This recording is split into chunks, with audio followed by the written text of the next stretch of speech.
Messieurs, dames, bonjour. Aujourd'hui, je vais vous présenter le suricate de l'atelier TB 1648 et pas TB ou d'or comme j'avais dit. C'est le même groupe, mais c'est pas la même boîte. Donc, j'ai déjà fait le comparatif simplement de taille avec mon Opinel numéro 9. Chose que je vous présente souvent. Donc, on les serre. On serre. Voilà. Donc, légèrement plus petit, mais bon.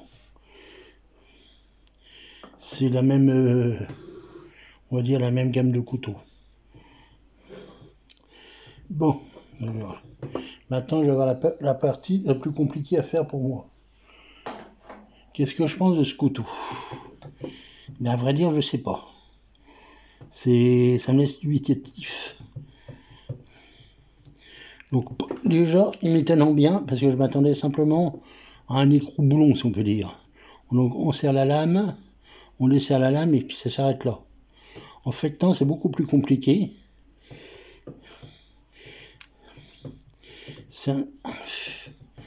Là, pour le montrer, c'est pas évident. C'est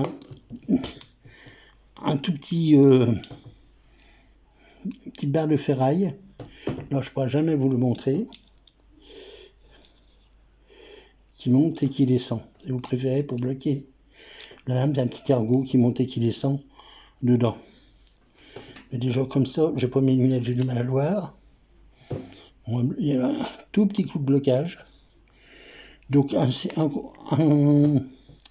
système assez complexe et qui malheureusement pour moi ne se démonte pas. Donc je ne peux pas aller voir plus loin. Donc dans leur présentation, ils disent qu'ils ont mis 2 ans pour développer ce couteau-là. Vu le principe que je comprends,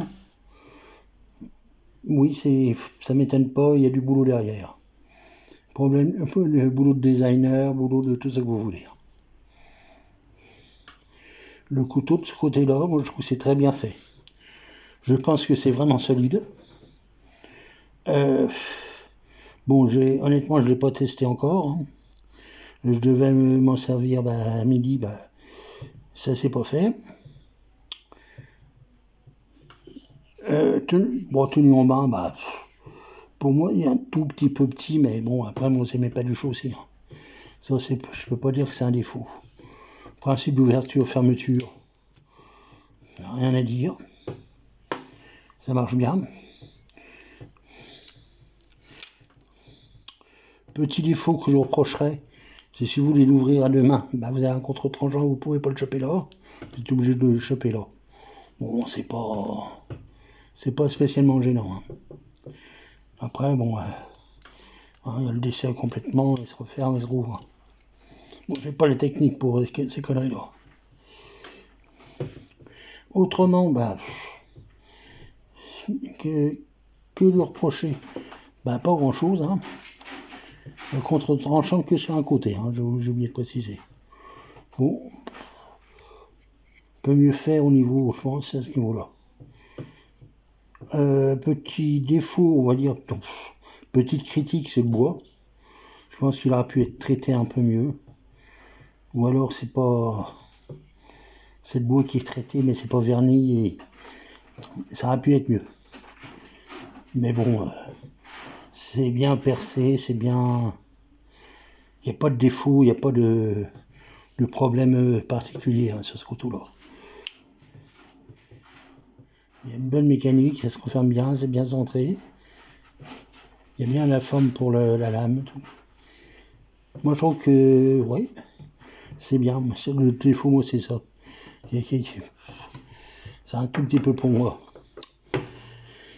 Sinon, le prix il est à 30 €, je crois.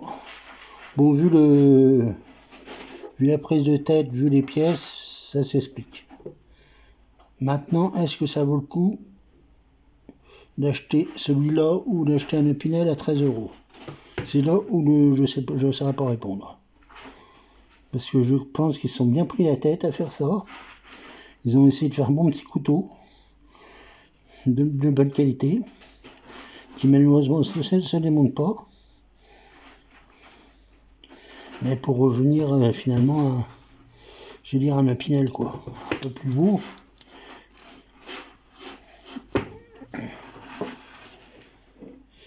Mais bon, je pense qu'ils se sont beaucoup pris la tête. Il y a pas, on voit qu'il y a de la recherche, on voit qu'il y a tout. Il y a le petit casse-goutte, il y a une belle lame. C'est bien lisse, c'est bien poncé. Vous voyez, vous avez une forme pour que ça tourne pas. Là, ça risque. Non, je trouve que c'est bien fait comme couteau. Honnêtement, j'étais parti assez dubitatif là-dessus. Hein, lui, c'est un pauvre truc, simplement un boulon crayon. Oui, vis écrou, quoi. Mais non, c'est vraiment bien fait, c'est bien recherché. Après, le bruit que vous entendez derrière, c'est Monsieur Le Chat qui est en train de gratter dans sa caisse. Et vous avez que le son. Non, mais je regrette pas de l'avoir acheté, celui-là. Mais bon, par rapport à un Opinel, je sais pas. Un Opinel, c'est beaucoup plus simple. Ça revient moins cher à faire, à fabriquer, on va dire, et à acheter. Ça, c'est beaucoup plus original. Je sais pas. C'est un truc, je sais pas, je sais pas quoi dire. Bon, moi c'est pareil, moi j'ai 40 ans, j'ai même 50 ans de Pinel derrière moi, donc je suis pas trop objectif non plus. Hein. C'est ça mon souci. Mais je pense que, non, ils ont fait quelque chose de bien pour une fois, qui a, j'allais dire, un clown. C'est pas un Pinel non plus, mais l'idée du petit couteau de pique-nique, elle est bien. Bon, ils ont cherché un logo sympa, une bestiole sympa. Le couteau, bah, c'est original, quoi. Il sert à rien. Excusez-moi. On peut l'ouvrir et le fermer à une main. Non, c'est bien. Il y a un peu de jinping là, il y a du travail dessus. Il y a de la recherche. Bon, après, moi, je pense que là, le prix est amplement justifié. C'est pas non plus quelque chose, mais il y a de la recherche, il y a des pièces. Bon, Pinel, c'est rentabilisé depuis longtemps, quoi. C'est ça aussi la différence. Après, bon, bah, c'est une question de goût aussi. Moi, je vous laisserai juger sur ce couteau-là. Pour une fois, je vais pas m'avancer. Il y a du pour, il y a du contre.